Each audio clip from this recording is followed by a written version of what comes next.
All right, we are just 2 minutes after the hour here. I think we are all set and ready to get started. Thank you, everyone. Welcome. It looks like we have a great group with us. We had a lot of excitement and hype around this event, so thanks for being a part of it. My name is Amy Heitsky, a virtual optimization specialist for DeVry Works, and I'm excited to start today's presentation. But before doing so and introducing our speaker today, I want to run through just a few housekeeping items. If you are on your phone and having some issues, I had a couple emails coming through saying there was slight issues with joining. Please select that Run a Temporary Application option, and it should assist with any logging in issues to WebEx. If you have further questions, please feel free to email me or send a private message through the chat. We are also going to use the chat function today. I'll send a message right now just saying hello. Here to just engage throughout the presentation. So if you have questions, comments, certainly use that through the chat function. With that said, we are going to save all questions till the end of the presentation. We're going to have plenty of time to address questions and talk through them as we wrap up today's conversation. So I'm happy to introduce this event, Imagine Like a Child, Think Like an Adult. Matt Hurst is the brains behind this masterpiece, and I truly mean that. He's a senior business leader, talent strategist, and is an industrial and organizational psychologist. He has over 30 years of mid to senior level experience in operations, employee relations, organizational readiness, talent planning, organizational communications and branding, and leadership development. He currently serves for the Senior Director of Talent Organizational Development and Learning for GME, the GameStop family of gaming, mobile, and entertainment brands.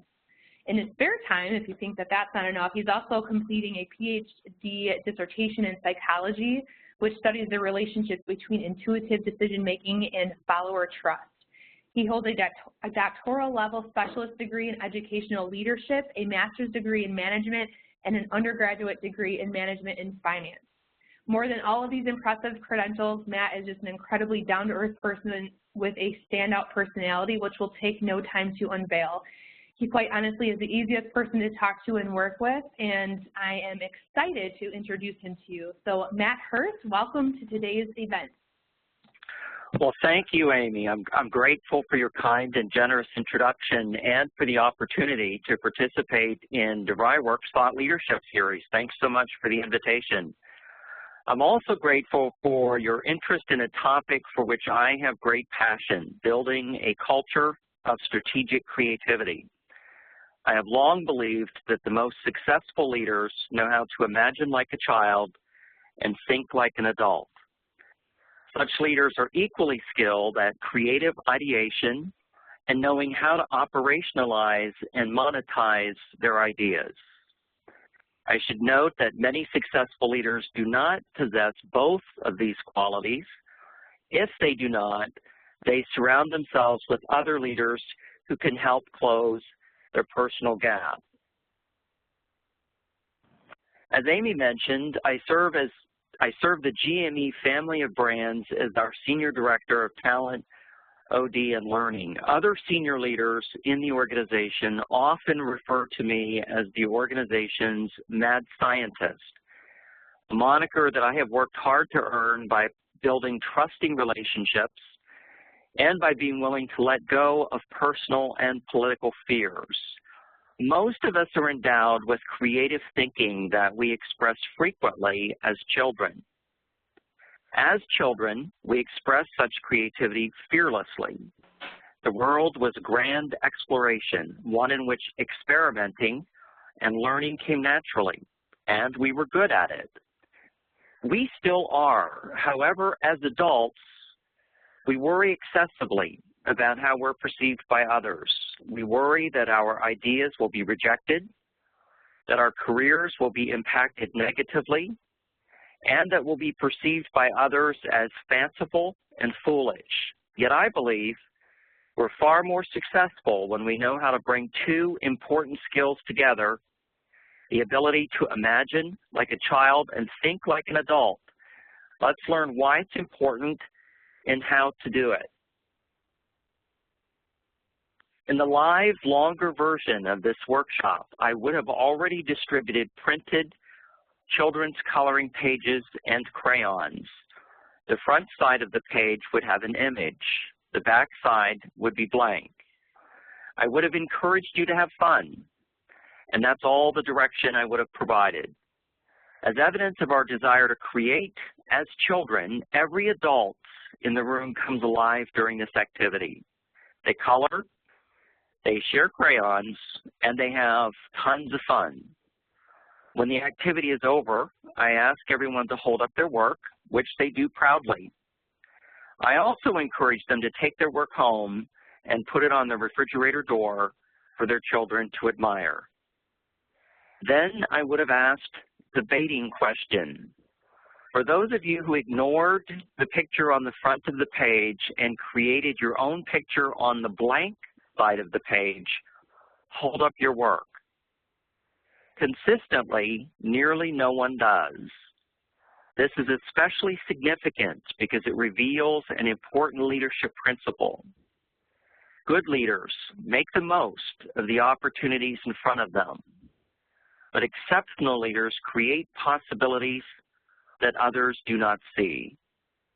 Let's consider for a moment how we learned in school as children. We were taught to conform and to comply.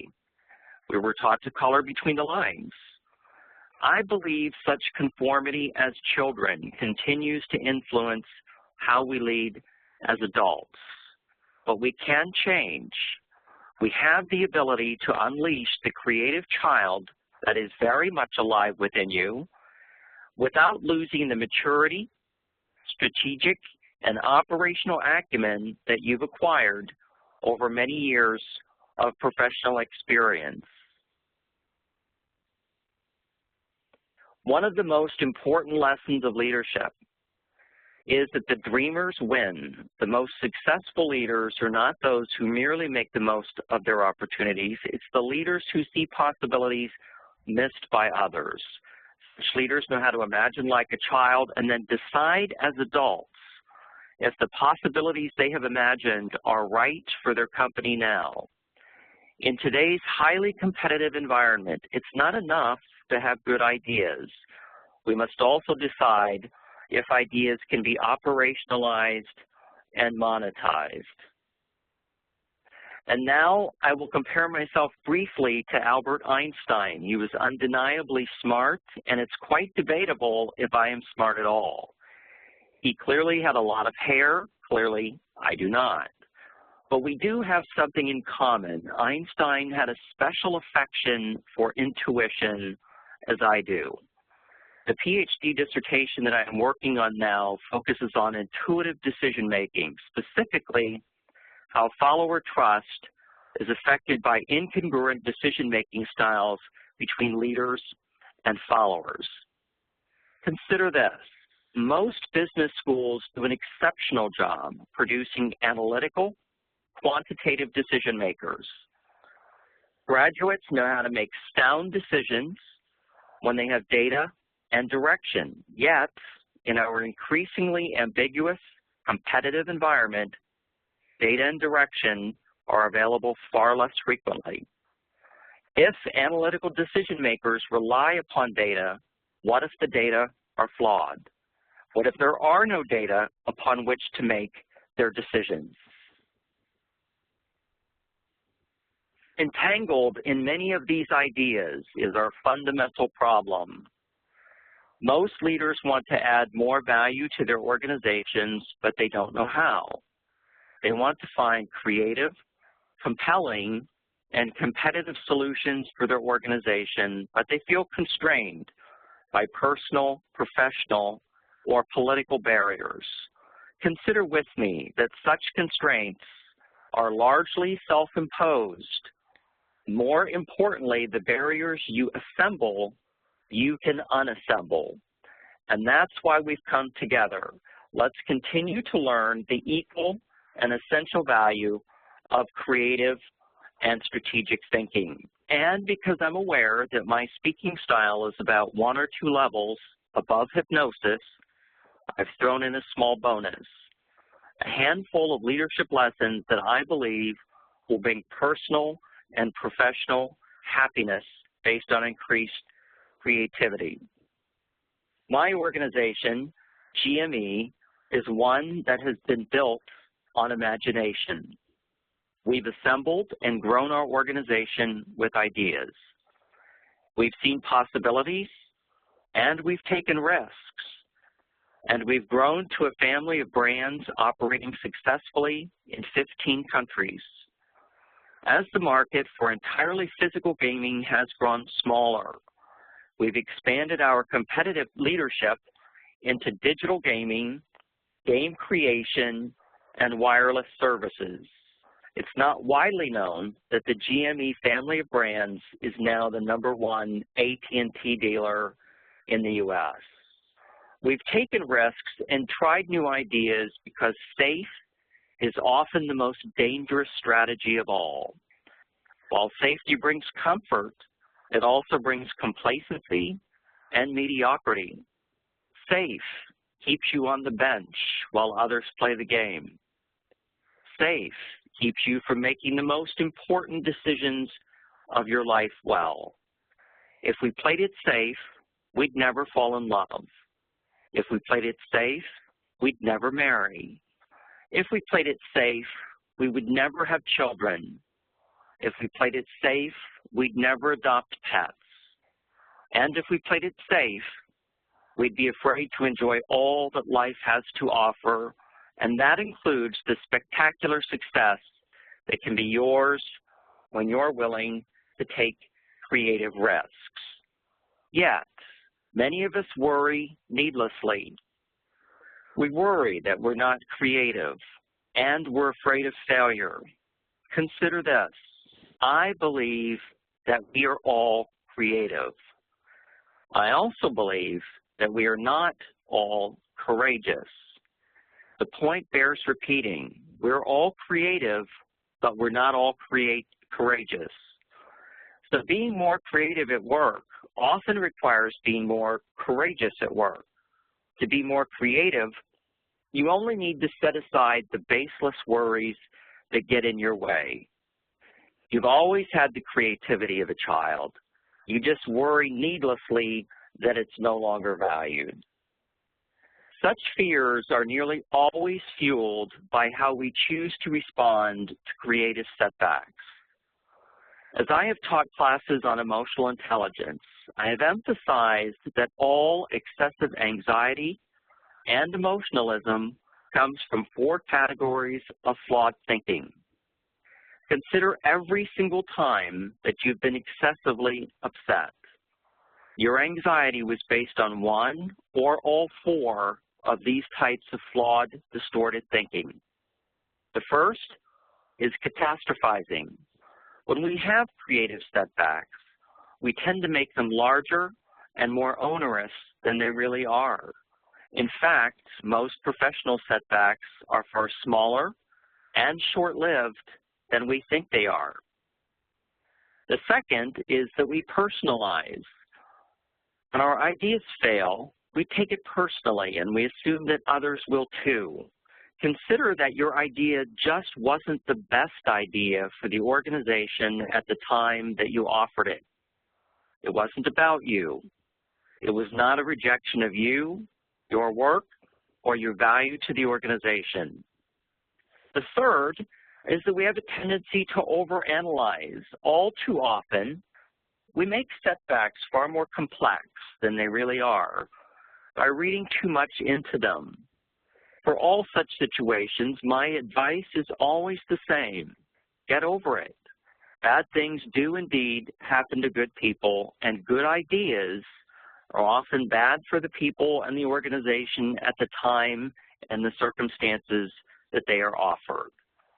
Please avoid overanalyzing situations, whether they are setbacks or victories. Such analyses often draw your vision from the possibilities that will help you and your organization move rapidly beyond your challenges. Finally, we memorialize. We assume that our creative setbacks, indeed all setbacks, live forever. In reality, no one in your organization will remember your failures for very long. They'll remember for a very long time how you chose to respond to them. Most setbacks are short-lived unless you keep them on artificial life support by worrying about them or by being less courageous in the future. This thinking is aided by what people in my organization humorously call the Hearst Principle. It's not fancy, but it's guided me through many difficult periods in my career. The Hearst Principle simply encourages you to remember that all organizations are dysfunctional. Most of the creative constraints that you'll face at work come from your own flawed belief that your organization should be functional, well-ordered, logical, and effective. Why? In reality, most organizations are messy, they're sloppy, chaotic, and they're political. There will always be a gap between the way you think things should be and the way things are. If your goal is to eliminate that gap, then I promise that you'll be unhappy and frustrated for most of your career.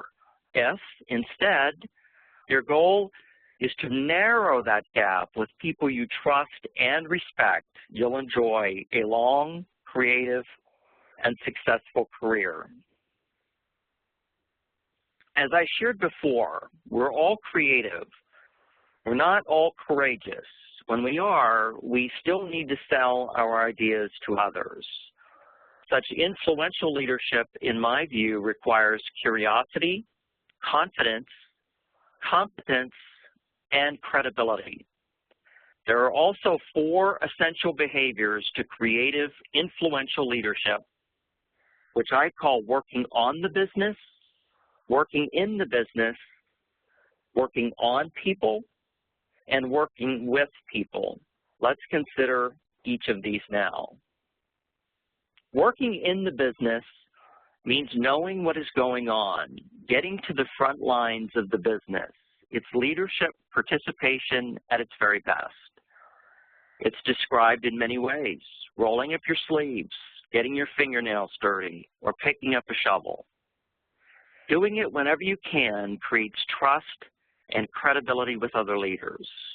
How can you expect to sell creative, entrepreneurial ideas to more senior leaders if they don't already believe you know what's going on in the business? Let's call this one experiencing the business. Working on the business means knowing how you make money, what drives your business, and knowing your organization's strengths, weaknesses, opportunities, and threats. Let's call this one understanding the business.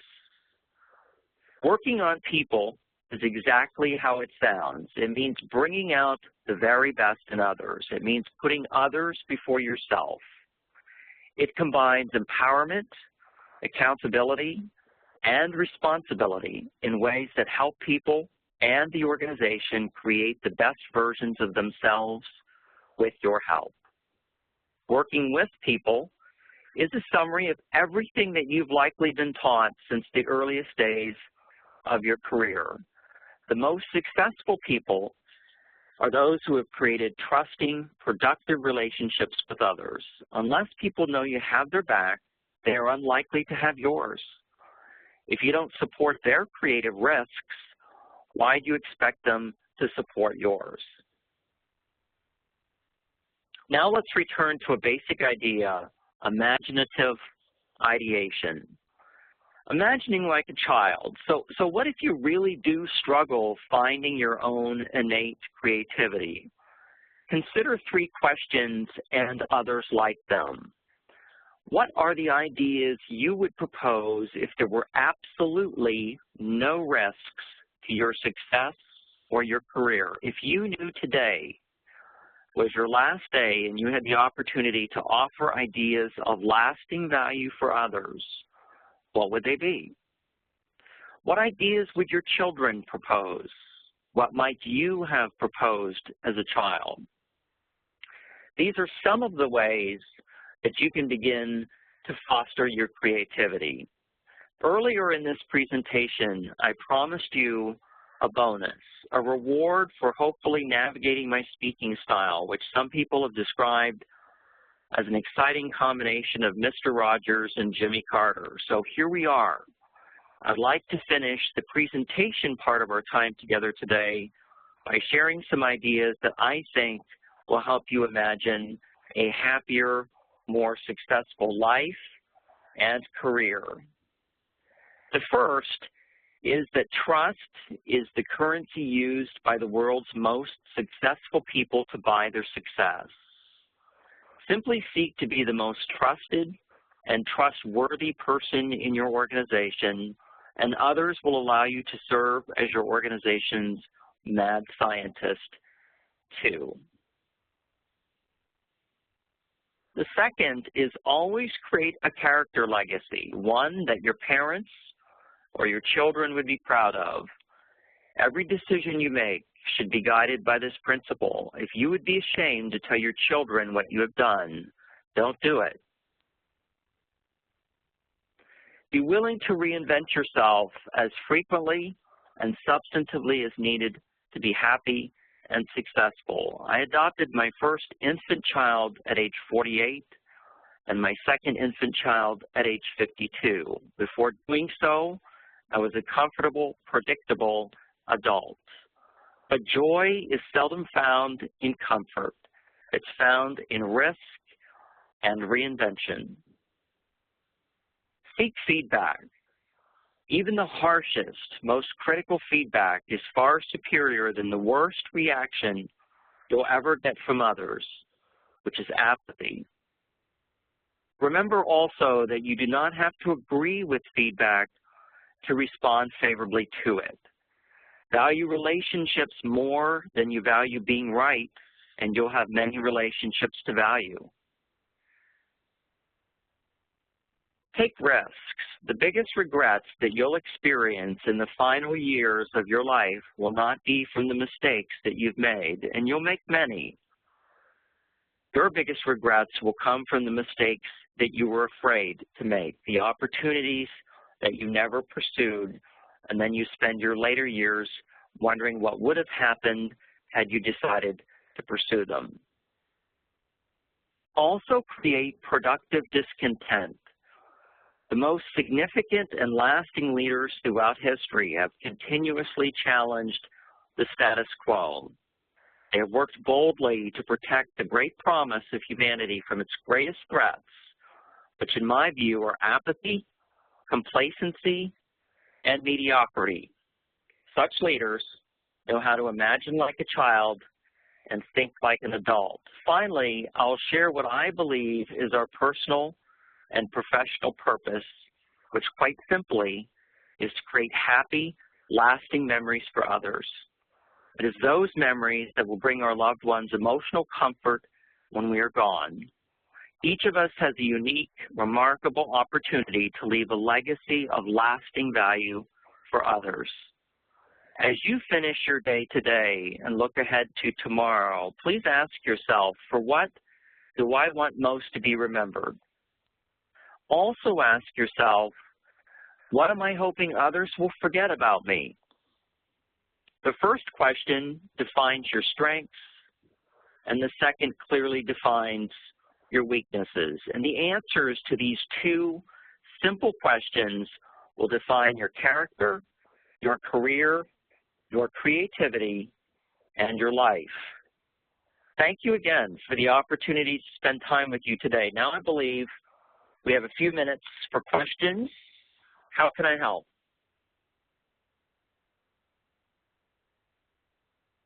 Thanks, Matt. Appreciate all that interesting feedback there and presentation. At this time, everyone, if you can submit all questions, you can either send them out to everyone or you can send them directly to Matt. He is a panelist, so you can select panelist.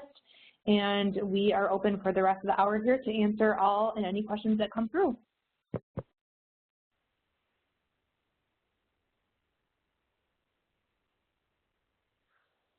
I will be sending out to everyone that registered a recording of the presentation, so you will receive a link and you can review that presentation at that time. And Matt, it looks like you did have some through the Q&A too.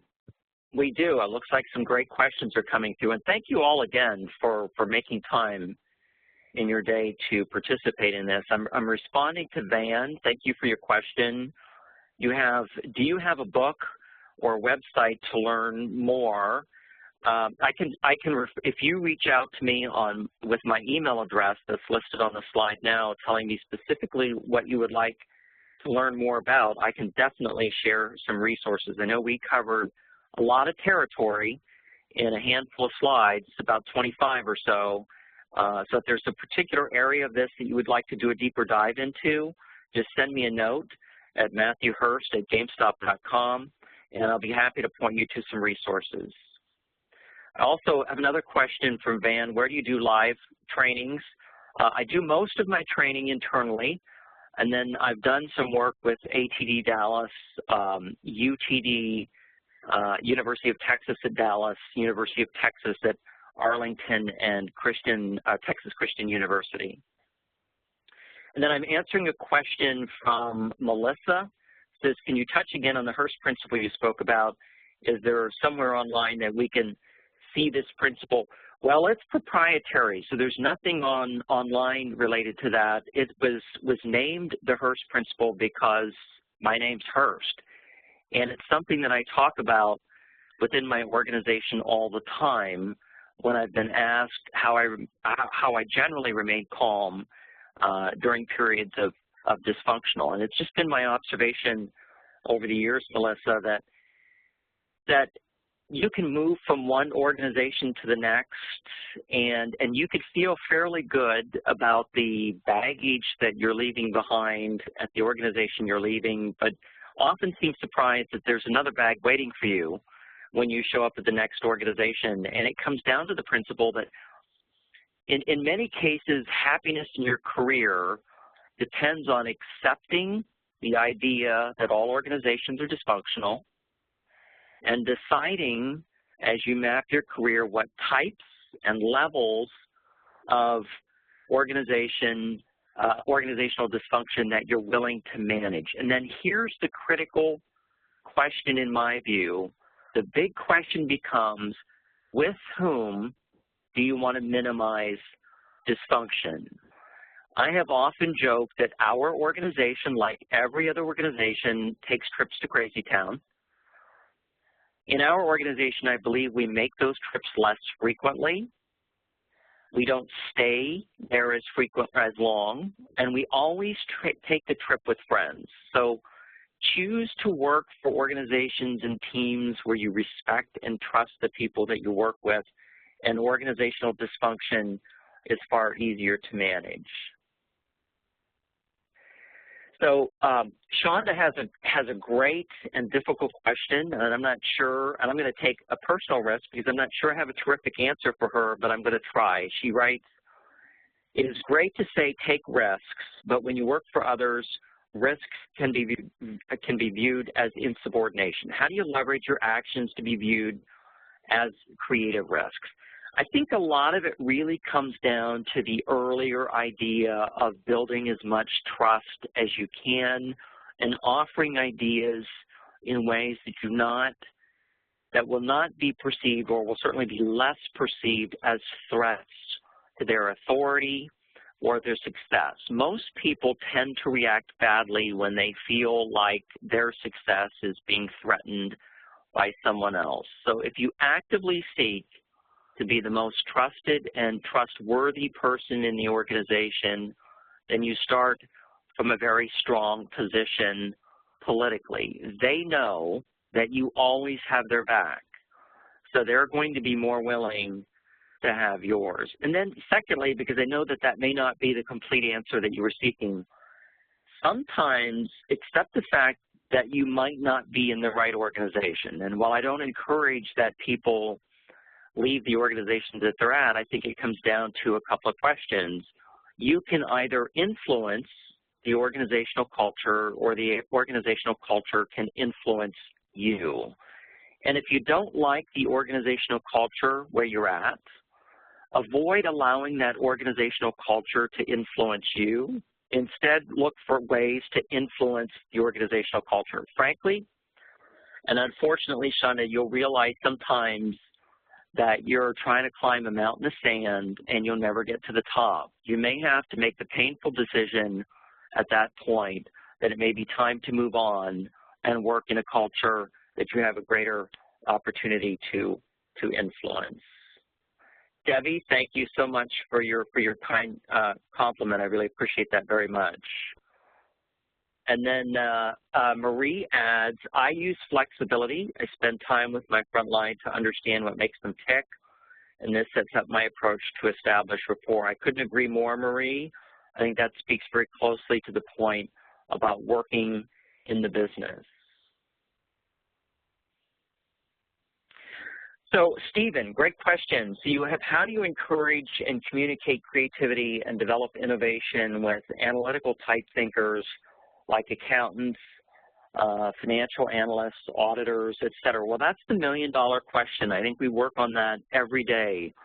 You might be interested in some really interesting work that's been done by Professor Mary Yule-Bean. Her last name is spelled U-H-L, and then it's dash B-I-E-N. She's a professor of management at Texas Christian University, and she has some really interesting work that's been done related to some ideas focused on all organizations having essentially two different types of people. You have, in her view, the entrepreneurs, the inventors, the creators, and then the other group is the administrators. They're the folks that get things done and, you know, make sure the trains run on time. I generally refer to those groups as the folks who like to build trains and the folks that need to write train schedules.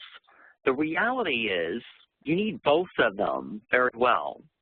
And the other reality is they don't get along very well. And so the secret to success, and a partial answer to your question, is finding a space between them that values both. So giving the analytical thinkers an opportunity to offer ideas without analysis is tough for that particular group. And so take a look at her work. It's available online, and then see if you find some value in some of the ideas that she shared. They're a little lengthy for me to share on the call, but I'd be happy to help you with this question further if you send me a note, and check out her work as well. I think she'll offer some really good questions or good answers to your questions. And then I see a question from Anne that says, what are some ways to help build trust within the organization? I would love to be able to always put others first, but need to balance this with my own deadlines and duties. I think it has a lot to do with a couple basic principles that we could say. Think about the things that bother you most about the leaders that you have disliked or distrusted the most. Very often, they come down to leaders taking credit for your work. They are leaders who blame others for their mistakes. They are leaders who micromanage. And so when you think about, and I'm going to introduce another concept that wasn't in my slide presentation, so forgive the longer answer to this question, but most leaders in every organization, particularly the successful ones, suffer from a condition called the imposter syndrome. And it works very simply like this. We come to work and we either allow or actively encourage people to think that we're more capable and talented than we really are. And then sometime at 1 o'clock in the morning when we cannot sleep, it's because we're worried what's going to happen to us when we realize that people might find out we're not as smart, capable, or talented as we've allowed them to think that we are, and we feel like a fraud or an imposter. There are basically two different paths that you can take when you feel the imposter syndrome. One is a path of humility, gratitude, self-awareness, and service. When you accept that you're not perfect, when you accept that there are things that you do not do well, and when you're honest about the things that you do not do well, other people will help you, and you can be grateful for that. The other path is protecting that image that you've created with great vigor. And that includes blaming and micromanaging and not allowing members of your team to take risks because their mistakes might reflect poorly on you. Most of the leaders that we dislike intensely in our organizations throughout our careers take the second path. They're protective, they blame, they micromanage, they take credit for other people's work.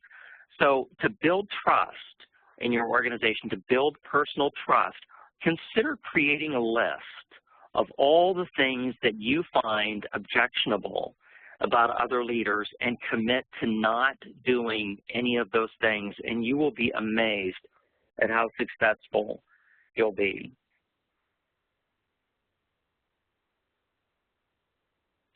And Amy, I'm just navigating through to see what questions I may have missed here.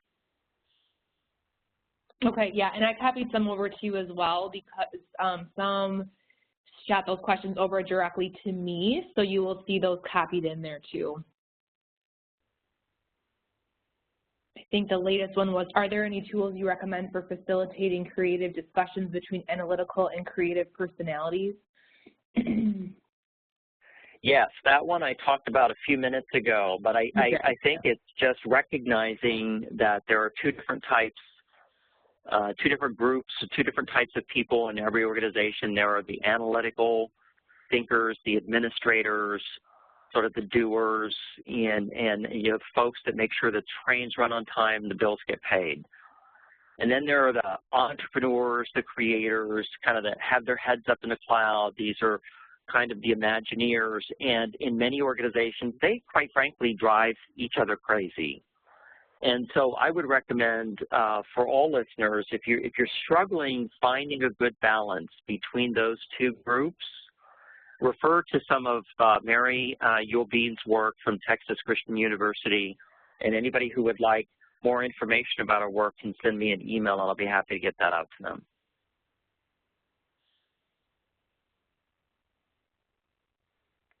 Perfect. Any other questions? Yep. I don't see any more new questions coming in. Sorry for the repeat there. I kind of have. Oh, no worries.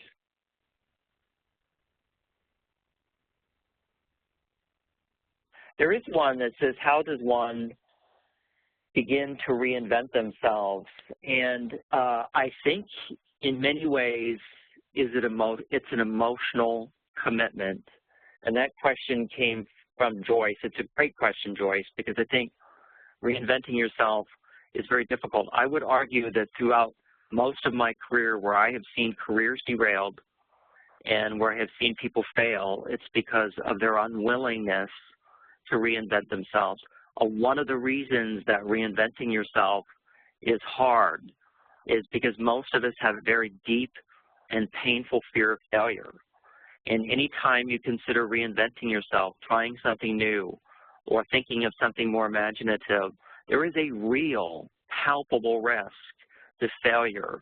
So I would consider thinking more about why potentially is your fear of failure so strong? Why is it not okay for you to try new things and fail at those things? So I referred to the imposter syndrome a few minutes ago, and I'll share that one of the exercises that I take participants through when we talk about the imposter syndrome is I ask people to sit in small groups of 3 or 4 people, and in small private conversations, I encourage them to reveal the thing about their work that they try hardest to hide from other people at work. So the things that they do not do well, that they would like to keep a secret because they feel that if known to others, it would be a barrier to their success, keep them from growing within the organization. And they have some discussion around this, and I don't ask them to share those things because obviously that wouldn't be a safe learning environment. But what I do share, and I make this observation at the end of every one of those exercises, I share 2 simple observations, and they're valuable lessons to consider when you think about fear of failure. The first is what I do not hear from any of the tables is surprise. So you can spend a lot of time and a lot of energy and a lot of creativity trying to hide your weaknesses from other people at work because you feel that they will impede your career. What I've learned over the years is you're not doing a very good job hiding them. Most people already know what your weaknesses are. You only think you're hiding those flaws from the people you work with. What they're eager to do is to help you, because the other thing that I don't see in those group interactions is rejection. Nobody thinks less of the people sitting at the table because there are things that they do not do well. And that can be, for example, the analytical thinkers that would like to be creative. That can also be the creative thinkers who would like to be more pragmatic and analytical. So simply being very transparent about your strengths and your opportunities and doing all that you can to minimize your fear of failure will help you reinvent yourself in many fun and lasting ways, Joyce.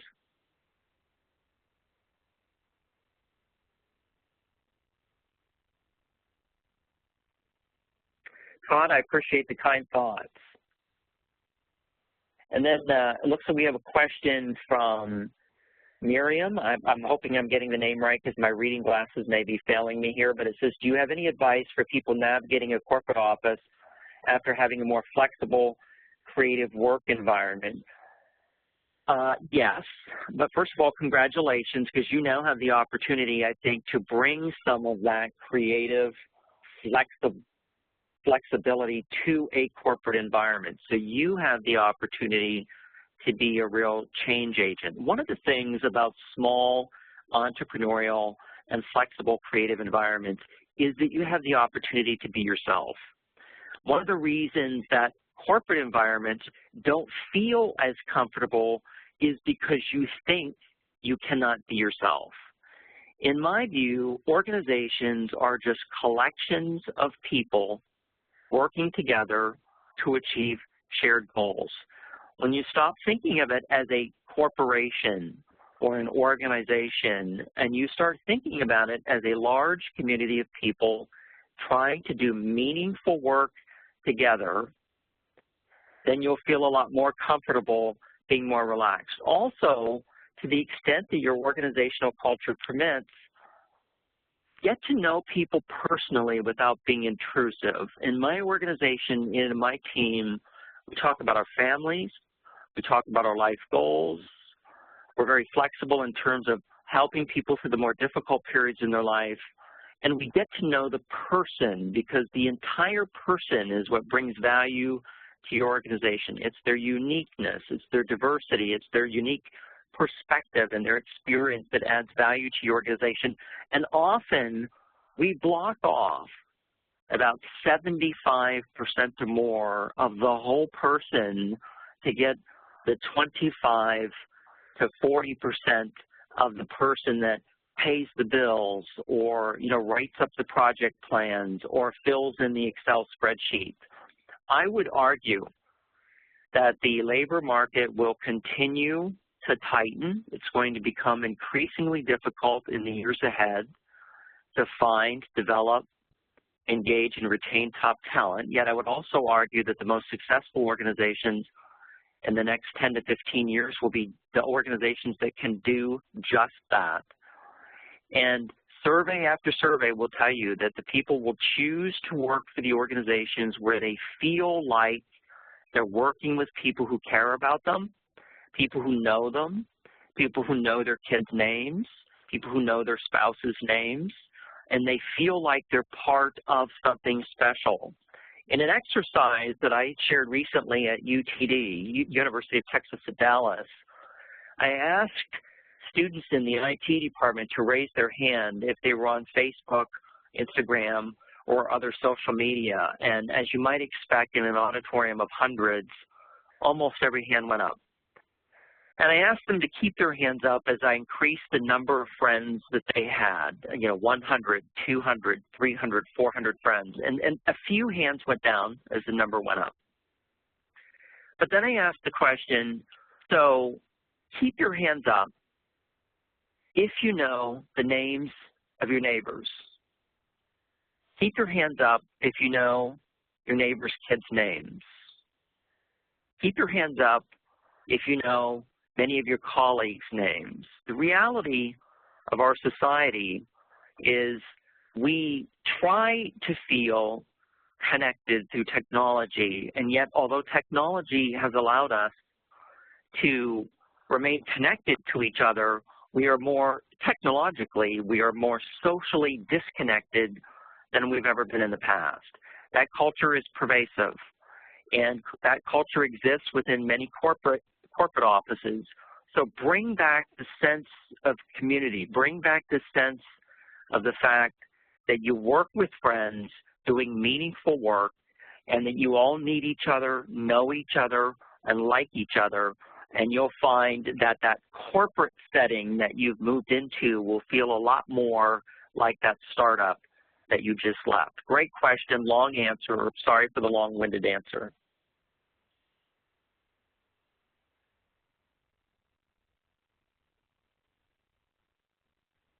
And then I have a question here from Marie that says, Marie writes that, given that cultures vary, I can see how many would be tentative. Does the culture empower you? Are you micromanaged? Just a couple of questions. You must be entrusted and have the ability to make decisions, so the culture enable that comfort level. So, Marie, what I would share is that when I first joined GME 10 years ago, I would not have had the opportunity to offer some of the creative ideas that members of my team and I have offered. You won't be able to do that out of the gate. You have to build the trust and credibility by being in the business, working in the business, working on the business, working with people, working on people. Those things do take some time, but if it's obvious that you're committed to doing the absolute best for other people in the organization will respond favorably. And I'll return to an earlier comment. You will either influence the culture or the culture will influence you. I would suggest that influencing the culture is far more rewarding than allowing the culture to influence you. And if after all of your best efforts, you discover that you cannot influence the culture, I would submit that perhaps you're in the wrong culture and that you'll be happier and more successful if you find a culture more completely aligned with your creative influences.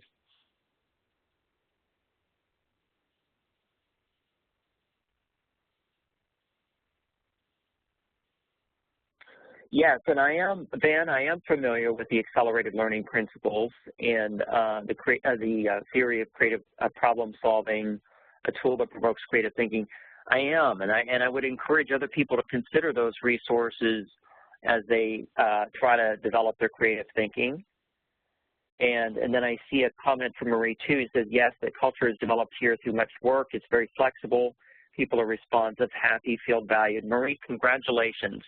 I mean, the fact that you feel happy and valued means that you've accomplished a huge milestone, and you've been critical to developing that relationship. So congratulations to you, and I hope that continues.